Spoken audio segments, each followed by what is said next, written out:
it is possible only if you can put certain things in order.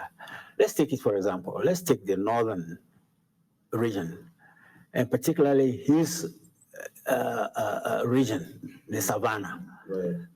The Savannah, Balebamboi. yeah, the Savannah, the MPP and the NDC have equal strength. I think 3 seats each. Just about. Just about. And in the case of the northern region itself, I think the MPP has an edge now. That is the northern region. Right. Then you have Baumia in on the east, Wale area.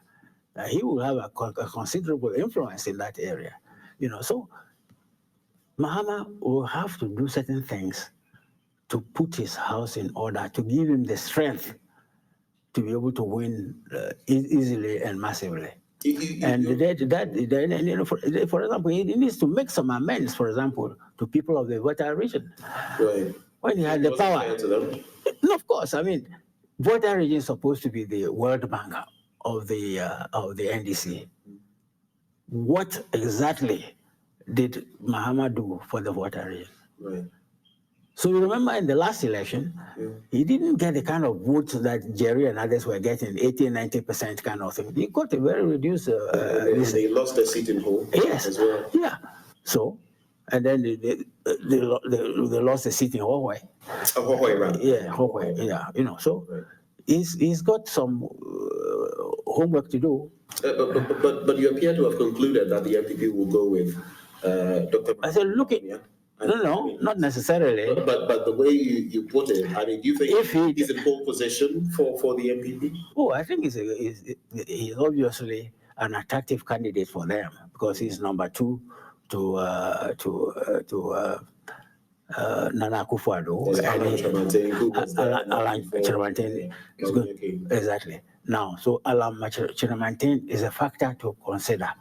And it is likely he could also win. Now, if he does, it poses a problem for the NDC in the central region because his mother side is from central region. So, can the NDC hold the central region against Alan Cash? Right. Can they?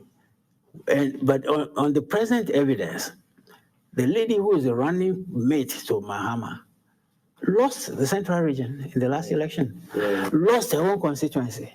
So, don't you think so? Yes. So it means that there has to be some fresh thinking. So you think, for example, that in 2024 the NDC should not still anyway, Professor Nana? Oh no, I'm not saying that. But there could be some other amendments that we could make that will make her succeed. But for now, I'm afraid she didn't make much of an impact.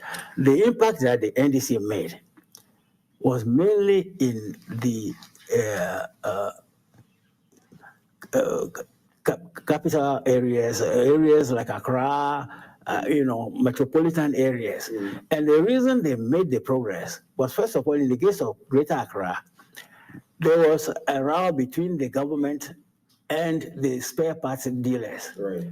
The spare parts dealers thought that the taxation against them was too much. So a lot of them, supported the NDC to the extent that our candidates made an appreciable